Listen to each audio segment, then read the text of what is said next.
Good morning, students. I welcome you all to Social Science Vidyapeeth channel. As you know that your term 2 Social Science of class 10 preparation has already been started in our channel.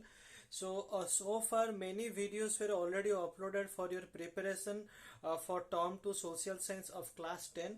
So previously I want to inform you that some of the videos which are uploaded, जैसे मैंने आपको हर class में बताता हूँ क्योंकि कुछ बच्चे मुझे मैसेज करते हैं सर अब थोड़ा हिंदी में बताएंगे तो हमको और हेल्पफुल होगा थोड़ा। तो okay fine, no issue that. जैसे मैंने आपको बताना चाहता हूँ कि मैंने बहुत सारा वीडियोस अपलोड कर चुका हूँ जो कि आपका एग्जाम का क्वेश्चन पैटर्न कैसे रहेगा। जैसे मैंने आपको बताया था इस एग्जाम में आपको एमसीक्यू बेस्ड क्वेश्चंस नहीं आएंगे टर्म 2 में। आपका जो एग्जाम होगा टर्म 2 में एमसीक्यू बेस्ड क्वेश्चन नहीं आएंगे। और आपका जो क्वेश्चन मार्क डिस्ट्रीब्यूशन मैंने आपके साथ शेयर किया था जिनमें 2 मार्क का 5 क्वेश्चन रहेंगे, 3 मार्क का 3 क्वेश्चन रहेंगे और आपका 5 मार्क का 2 क्वेश्चन रहेंगे, पैसेज बेस्ड क्वेश्चन रहेगा और आपका मैथ बेस्ड क्वेश्चन रहेगा। ठीक है। और आपको मैंने वर्ड लिमिट भी बताया था, 2 मार्क का क्वेश्चन के लिए आपको 40 वर्ड के अंदर आपको लिखना है और 3 मार्क का क्वेश्चन के लिए आपका 3 मार्क का क्वेश्चन जो रहेगा आपको उसमें 80 वर्ड्स के अंदर लिखना है। और आपका जो 5 मार्क्स है उसको आप 120 वर्ड्स के अंदर लिखना है। और आपका जो पैसेज रहेगा, पैसेज का 4 क्वेश्चन आएंगे 2 मार्क के। और आपका जो मैथ बेस्ड क्वेश्चन रहेगा सेक्शन ई में आपका हिस्ट्री से 1 आएंगे और आपका ज्योग्राफी से 2 आएंगे। ठीक है। इसी तरह 5 सेक्शन में आपका क्वेश्चन आपका जो मार्क डिस्ट्रीब्यूशन और जो क्वेश्चन पैटर्न बनाया हुआ है और ये आपको क्वेश्चन पेपर को डिवाइड किया हुआ है 5 सेक्शन में। तो ईच सेक्शन का जैसे मैंने बताया था, सेक्शन ए आपका रहेगा 10 क्वेश्चन, सेक्शन बी रहेगा आपका 9 मार्क्स, सेक्शन ए 10 मार्क्स और आपका सेक्शन सी रहेगा आपका सेक्शन सी आपका रहेगा 10 मार्क्स और आपका सेक्शन डी रहेगा 8 मार्क्स और आपका सेक्शन ई रहेगा 3 मार्क्स। इसी तरह आपका टोटल 40 मार्क्स मिलेंगे। और जैसे मैंने आपको बताया था आपका जो सिलेबस है टर्म 2 का, हिस्ट्री से 3 चैप्टर आएंगे और हिस्ट्री का आपका तीनों चैप्टर ऑलरेडी अपलोड हो चुका है जो कि आपका nationalism in India, the making of a global world और आपका द एज ऑफ इंडस्ट्रियलाइजेशन। और आपका ज्योग्राफी का जो भी सिलेबस है आपका, जैसे आपको कल mineral and resources already upload हो चुका है और आज हम डिस्कस करेंगे मैन्युफैक्चरिंग इंडस्ट्री और एक चैप्टर कल अपलोड हो जाएगा जो कि आपका life lines of national economy. तो जैसे कि आपको हिस्ट्री से 3 चैप्टर आपको प्रिपेयर करना पड़ेगा, आपका 10 मार्क आएंगे हिस्ट्री बुक से। और ज्योग्राफी से भी आपको 3 चैप्टर प्रिपरेशन करना पड़ेगा, उसमें से आपको 10 मार्क आएंगे। और आपका इकोनॉमिक्स से भी 10 मार्क 2 चैप्टर आएंगे 10 मार्क और आपका सोशल पॉलिटिकल लाइफ से 10 मार्क आएंगे। इसी तरह आपको 10 चैप्टर प्रिपेयर करना है सोशल साइंस के लिए। ठीक है। तो जैसे मैंने आपको प्रीवियसली जो हिस्ट्री का वीडियो में बताया था और ज्योग्राफी का एक चैप्टर का वीडियो में बताया था कि हम ये टर्म 2 एग्जाम के लिए हम 5 मार्क बेस्ड क्वेश्चन के ऊपर प्रायोरिटी देंगे क्योंकि इसमें से हमको क्या हेल्प मिलेगा ना। अगर हम 5 मार्क बेस्ड क्वेश्चन को प्रिपेयर करते हैं तो हमको क्या होगा ना, उसी के अंदर 3 मार्क बेस्ड क्वेश्चन और 2 मार्क बेस्ड क्वेश्चन को भी हमको हेल्पफुल हो जाएगा। ठीक है। तो आई होप आप सब लोगों को ये क्वेश्चन दिख रहा होगा। ये चैप्टर हम पढ़ रहे हैं मैन्युफैक्चरिंग इंडस्ट्री। तो मैंने हर टॉपिक से कुछ इंपॉर्टेंट क्वेश्चन बनाया हूँ। ये 5 मार्क बेस्ड क्वेश्चन है, आपको याद रखेंगे। आपको 120 वर्ड्स में, जैसे मैंने आपको पहले बताया हूँ, 120 वर्ड्स में आपको बताना है। तो पहला क्वेश्चन आई होप आप सब लोगों को दिख रहा होगा ये चैप्टर का। ये जैसे मैंने आपको पहले बताया था, आप ये जो क्वेश्चन आप लिखेंगे आपका कॉपी में लिखेंगे और लिखने के बाद मुझे कमेंट सेक्शन में बताएंगे कि आप लिख चुके, डन करके मैसेज करेंगे, तब मालूम पड़ेगा कि आपका तैयारी कैसे चल रहा है। Then I will understand that. Okay. तो पहला क्वेश्चन जो रहेगा, why does the textile industry occupy a unique position in the Indian economy.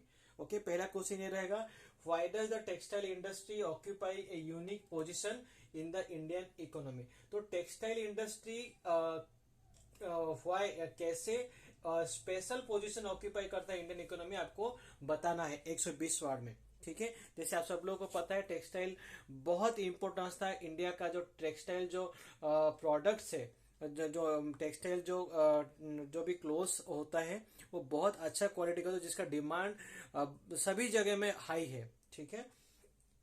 और एक क्वेश्चन लेंगे इसी चैप्टर का मैन्युफैक्चरिंग इंडस्ट्री का, व्हाट इज मैन्युफैक्चरिंग, मैन्युफैक्चरिंग क्या है, व्हाट इज इट्स इम्पोर्टेंस, और इसका इम्पोर्टेंस क्या है मैन्युफैक्चरिंग का है, ठीक है, और इसका इम्पोर्टेंस क्यों क्यों ये जरूरत है बहुत, ठीक है, आपको बताना है। मैन्युफैक्चरिंग आपको सिर्फ जैसे पता है, आप ये जो मैन्युफैक्चरिंग जो इंडस्ट्री है, आप उस चैप्टर को अच्छे से पढ़ेंगे तब आपको ये मालूम पड़ेगा कि मैन्युफैक्चरिंग क्या होता है, क्योंकि ये मैन्युफैक्चरिंग जो कि प्रोड्यूस होता है डिफरेंट प्लेसेस में, इंडस्ट्री में हो या वेबर से हो, जो भी फैक्ट्री से हो, जो भी प्रोड्यूस होता है उसको हम बोलते हैं मैन्युफैक्चरिंग बोलते हैं। और इसका इम्पोर्टेंस बहुत हाई है, क्योंकि अगर मैन्युफैक्चरिंग नहीं रहेगा तो द रिक्वायरमेंट जो भी होगा लोगों का, अब उसको फुलफिल नहीं हो पाएगा, तो लोगों को जो जरूरत चीजें वो नहीं मिलेंगे, चाहे वो उनका क्लोथ्स हो, चाहे वो और भी बहुत सारा प्रोडक्ट्स हो जो भी मशीन से बनता है, डेली यूजेस चीजें हो, वो नहीं मिलेंगे। इसलिए मैन्युफैक्चरिंग जब बहुत इंपॉर्टेंस है, आप उसको 120 वर्ड में पॉइंट्स ऐड करेंगे, लिखेंगे, ठीक है।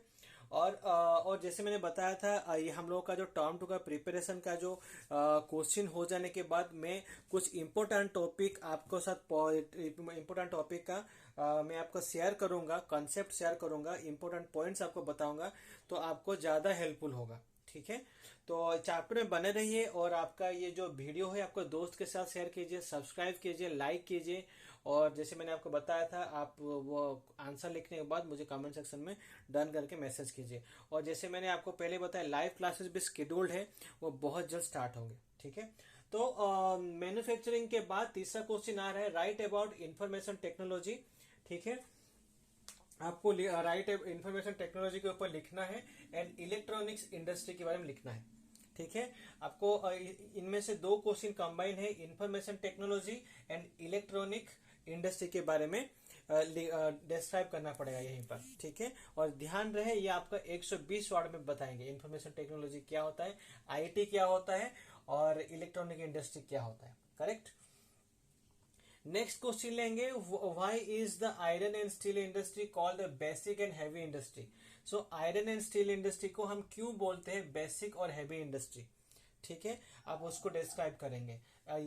इसको भी आप अच्छे पॉइंट के साथ, आयरन एंड स्टील इंडस्ट्री उनको क्यों हम बेसिक बोलते हैं और हेवी इंडस्ट्री बोलते हैं, जैसे थोड़ा मैं ब्रीफ में बताऊंगा आपको, जिसके आपका कोई भी आपका कंस्ट्रक्शन हो रहा हो तो आयरन आपका जरूरत है।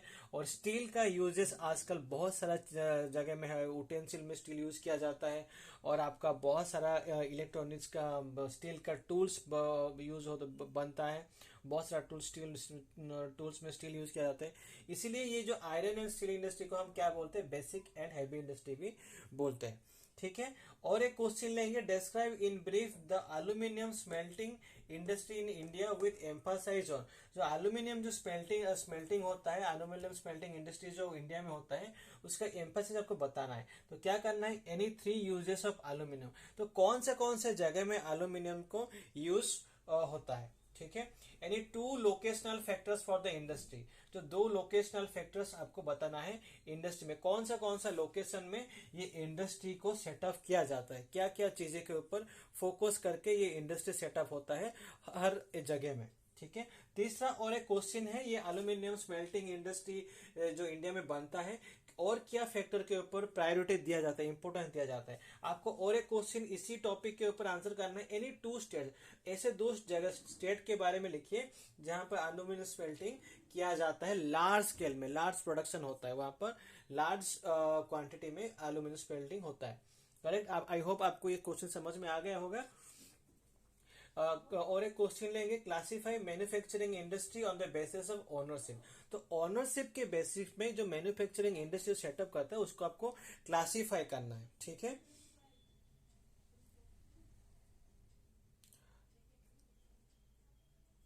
और एक क्वेश्चन लेंगे, distinguish between the large scale and small scale industry. जो लार्ज स्केल इंडस्ट्री जहां पर लार्ज प्रोडक्शन होता है, और स्मॉल स्केल इंडस्ट्री जहां पर स्मॉल प्रोडक्शन होता है, उन दोनों के बीच में आपको कंपैरिजन करना है और डिस्टिंग्विश करना है, डिफरेंसेस आपको लिखना है। जैसे कि आपको ये 120 वर्ड्स में लिखना है, तो आप इसमें से 3 पॉइंट्स आप इसमें लिख सकते हैं, हर एक लार्ज स्केल इंडस्ट्री में और स्मॉल स्केल इंडस्ट्री में, ठीक है। और एक क्वेश्चन लेंगे, explain the pre active approach adopted by the national thermal power corporation I hope आपको दिख रहा होगा। Explain the pre active approach adopted by the NTPC National Thermal Power Corporation for preserving the national environment and resources। तो जो NTPC जो corporation है, जो कि नेशनल गवर्नमेंट का है, जो कि थर्मल पावर कॉर्पोरेशन, जो कि इलेक्ट्रिक जनरेट करते हैं, वो क्या अप्रोच करता है, जो कि हम लोग का जो भी रिसोर्स है, नेचुरल रिसोर्सेस और एनवायरमेंट को प्रिजर्व करने के लिए वो क्या क्या अप्रोच वो लिए, क्या क्या स्टेप्स लिए हैं, तो आप उसको एक्सप्लेन करना है। ठीक है, तो आई होप आप सब लोगों को ये जो 8 क्वेश्चन मैंने बताया बहुत इंपॉर्टेंट, जो मैंने हर टॉपिक से प्रिपेयर किया हूँ, आई होप आप सब लोगों को दिख रहा होगा। तो आप उसको स्क्रीनशॉट भी ले सकते हो, उसका स्क्रीनशॉट ले सकते हो। और अगर वीडियो को एक बार में समझ में नहीं आता है तो आप उसको पॉज करके भी लिख सकते हो। ठीक है, और वीडियो को आप रिपीट करके भी देख सकते हो। वीडियो को आप दोस्तों के साथ शेयर कर पाएंगे। ठीक है, आई होप ये वाला मैंने जो पोस्ट किया हूँ यहाँ पर, जो यहाँ हाईलाइट किया हूँ, आप सब लोग को दिख रहा होगा। तो ये वाला 8 क्वेश्चन का अच्छे से प्रिपेयर करेंगे तो ये जो आपको नेक्स्ट एग्जाम में टर्म टू में इसी चैप्टर जो क्वेश्चन आएंगे आपको बहुत हेल्पफुल होंगे। तो keep subscribe the channel, share with your friends, and look every videos till the end along with this channel Social Science with NKS also, that is another channel of our team. So we'll meet in the next video with another chapter of geography, that is lifeline of national economy. Thank you.